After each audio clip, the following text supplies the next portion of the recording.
So good afternoon. My name's Christine Konopka. I'm a Cortex systems engineer. Cortex is part of Palo Alto Networks.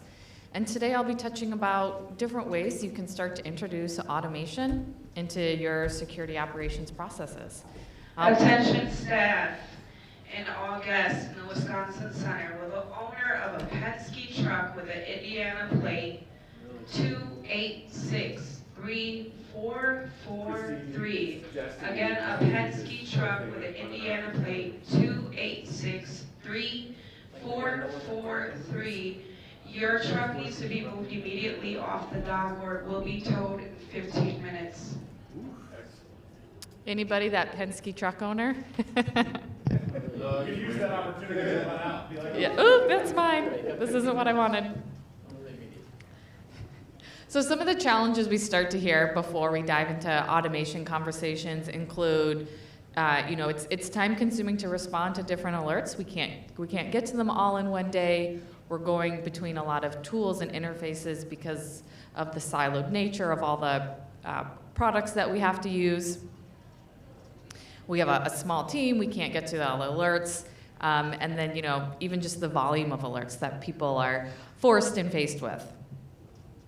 So while automation is not the end all be all, it certainly helps a lot, and we'll actually get into some statistics later on. But ways that automation and our XOR platform can assist with responding to some of these challenges includes reducing the number of alerts you have to look at.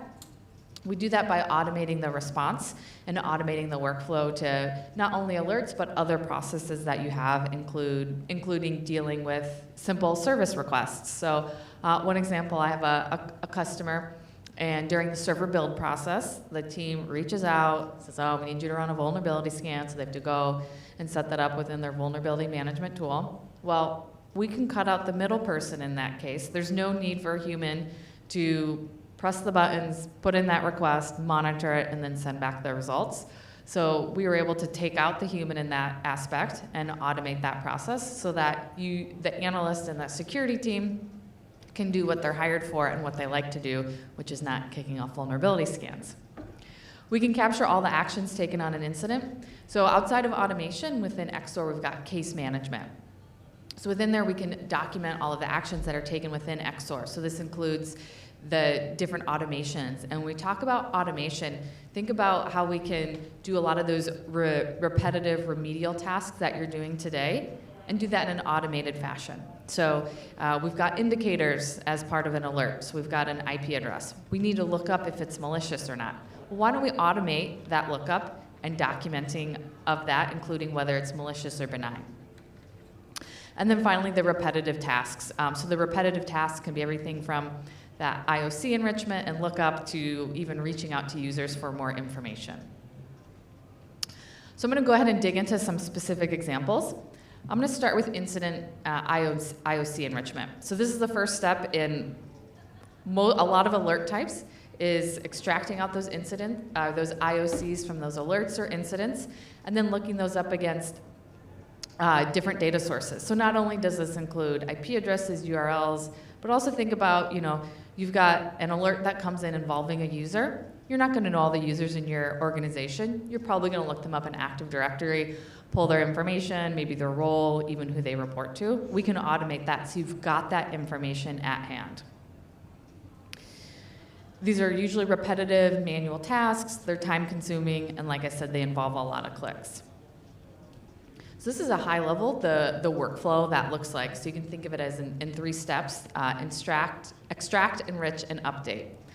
So that first step you can see in your bottom left-hand corner, that's my right, the alert source. So we can bring in data and start a workflow from an alert from an EDR, a SIM. We can start it from an email, for example. Bring it then into XOR. That's automatically going to trigger a playbook within XOR. The first one in this situation is going to be to extract all of those indicators. So we'll automatically extract the IPs, hashes, URLs. Next, we move to the enrich. So all of those IOCs that we extracted, we'll now look them up. So look them up against different URL reputation tools, IPs, hashes, etc. When I talked about earlier that case management portion, we're documenting all of that, and now we can check to see if any of those are malicious. If they're malicious, what next steps do we want to take? We can go ahead and update those watch lists, block lists on firewalls, for example. We can go ahead and notify an analyst if we want further review. If there's no malicious indicators found, we can go ahead and close that playbook. So that's a fairly straightforward IOC enrichment. And let's go ahead and look at that within a playbook within XOR. So we're based on playbooks. Here's an example playbook. This is an out-of-the-box entity enrichment playbook. Each of those squares indicate tasks within XOR, and we've got sub-playbooks. So we can reuse this entity playbook within other playbooks because there are many different alert types where you might want to do file enrichment and IP enrichment, for example. So if we go ahead and look at what we're doing within this IP enrichment playbook, we've got one for both internal and external. So when we look at the IP enrichment internal playbook, you'll see the tasks that you're going through. So are there IP addresses? Yes. Well, let's now look, are these internal or external? If there is an internal IP address, let's go ahead and resolve it. From there, IP to host name look that up in DNS. And then from there, we can even look up that that IP address in our endpoint solution. So these are all the steps that you're doing and manually thinking about. That's very easy to go ahead and automate and document that information for you. Here we're looking at the external IP address enrichment playbook. So here we'll also then go ahead and take that IP address and look that up against external third-party tools, including VirusTotal or any of those other threat feeds that you're using. We can go ahead and integrate with those. So let's go ahead and look at, whoops. It took me right back out, all right. A phishing incident response. So we looked at IOC enrichment. So that can be a component. Let's look at responding to an alert end to end. So the reason we talk about phishing a lot is it continues to be a challenge. 95% of all attacks on enterprise networks are the result of spear phishing. There are high volume of phishing alerts that folks receive. I see some people smiling out there. I don't know if it's because the content is so good or you're enjoying the phishing attack up on the screen. They're also time intensive. Having to extract the indicators, look them up, document them, make a decision, and let's hope you're not interrupted with something else that comes up. So this is highlighting at a high level those steps. We can think about a phishing workflow being anywhere between 10 to 12 steps. We can go ahead and automate that. If you choose, we can even have a manual step in there, and I'll show that when we get to the playbook after this. So once again, we're going to start with that incident trigger. Whether it be an alert, an email, bring that into XOR and we'll go ahead and trigger our phishing playbook.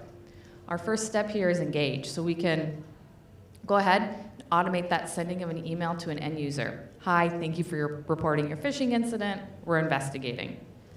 Next, let's start on that triage phase. So think about those steps that you do when you're investigating a phishing email. You're looking at the email, you're going to extract title, email address, URL, IPs, domains. If there's an attachment, you're going to want to check the file reputation on that and detonate any of that. XOR can extract all of that and automate that entire process. From there, we've got all of our indicators. Now, are any of these malicious? If they are, we can go ahead and respond back positively to the user who submitted it, let them know, yeah, this was confirmed phishing, thank you for submitting, and then block those malicious indicators. We could also go through, look for that phishing email in other inboxes and automatically pull that out as well. Then we'll go ahead and close the playbook. So let's look at a phishing playbook now as well. So what we're looking at up here, the alert has come in, and the phishing playbook has automatically been assigned. So you can see the playbook has triggered. Now we're moving on to triage and engage. So we'll go ahead and store the sending account. We'll go ahead and look up that user's Active Directory information, and we'll process that email and rasterize the email. So you'll be able to see an image of that email when you look at the information for this phishing incident within XOR. Next, we're extracting the indicators. You see we've got the entity enrichment playbook that we looked at earlier, so that's going to look up file, IP, domains, hashes, check that reputation. And since we did find malicious indicators, we're going to follow down this path on the right. And now we're moving into the response phase. So we found malicious indicators. We want to search other inboxes now for this email. We're going to check as well to see if there was an attachment. If there was, we're going to extract it, go ahead and detonate it as well. We're also going to change the severity here to critical, and then hunt for those bad IOCs across the environment. Over here on the investigation tab, so this is all within that same phishing alert, here's where we can see all of that information documented that we extracted. So when we engage with the analyst, they have this information that they can look at and quickly confirm phishing or not. You saw we had malicious indicators there in the indicator screen where we've got the IPs, files, and hashes. So now the analyst can go back over to the playbook. We've got a manual step. We can go ahead and confirm phishing and finish out the playbook. So instead of taking 40 to 45 minutes per phishing alert or incident for an analyst to respond to, we can automate this down to seconds or minutes. So we'll go ahead and finish out the playbook here. We can add another step here, for example, to perform remediation tasks. Everything that we're documenting is going to be tracked, so we can go back and check any of the statuses, remediation notes, et cetera. Closed. Awesome.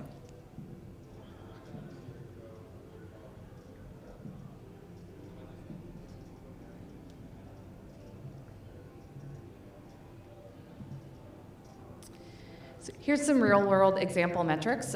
So at one of our financial services customers, they were seeing 730 phishing alerts per week.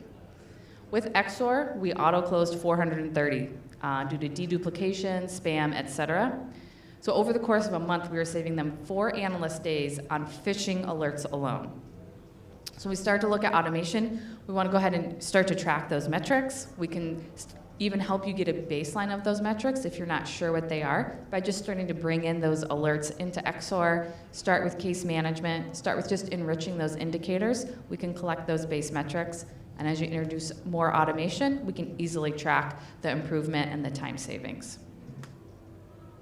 The last one I'll touch on today is malware investigation and response. So our product management team is always looking for feedback from our customers on how they're utilizing our tools, how we could better improve them. One of the ways they looked at was, what are the top packs and use cases our customers are using? One of those was malware investigation and response. What we saw is that all of our customers were at different points on their journey, and we wanted to know how could we improve that process for our customers. One of the reasons everyone's in different steps in the malware response journey, one of it has to do with increasing attacks on the endpoints. Another one is the limited tools and visibility. So you've got SIM in one place, you've got EDR tools in another place, you've got your threat intel, and just the inefficiency of responding to those alerts. So we went and said, okay, how can we improve this? Let's put together a more comprehensive malware investigation and response pack that really walks our users through setting this up and responding and making this more efficient.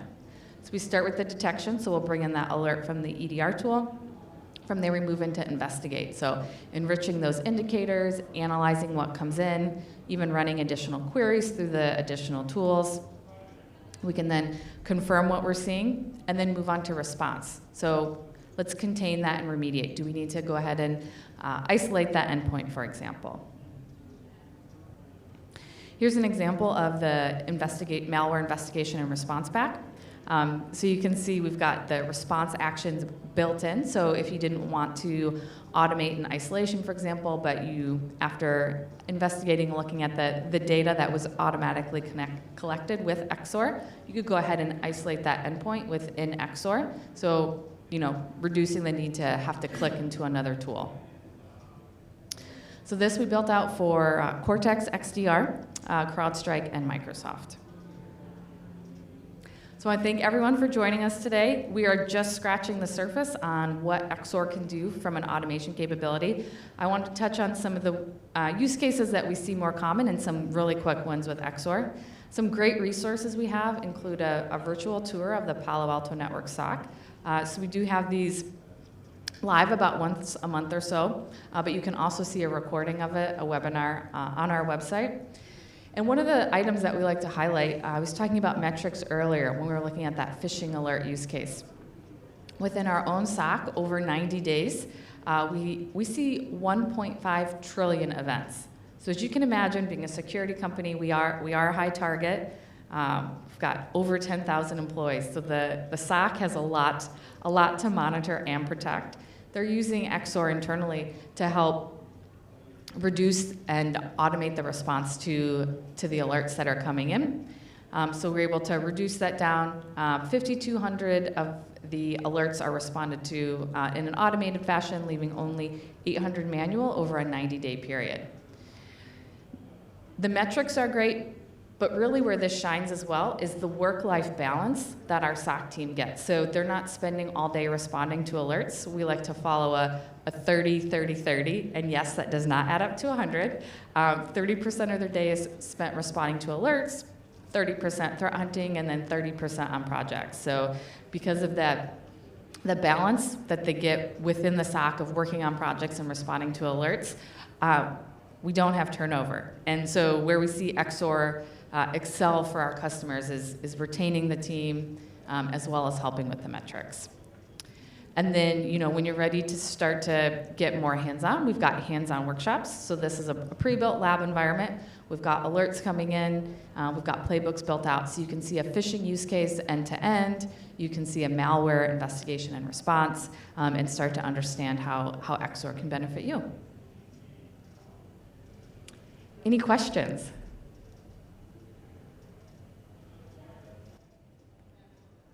We will be at the booth still, so we're downstairs right outside the village. So please stop by if you have more questions. We love to talk about all things Palo Alto. I think XOR is probably one of our favorites with automation because there's so many use cases. So thank you.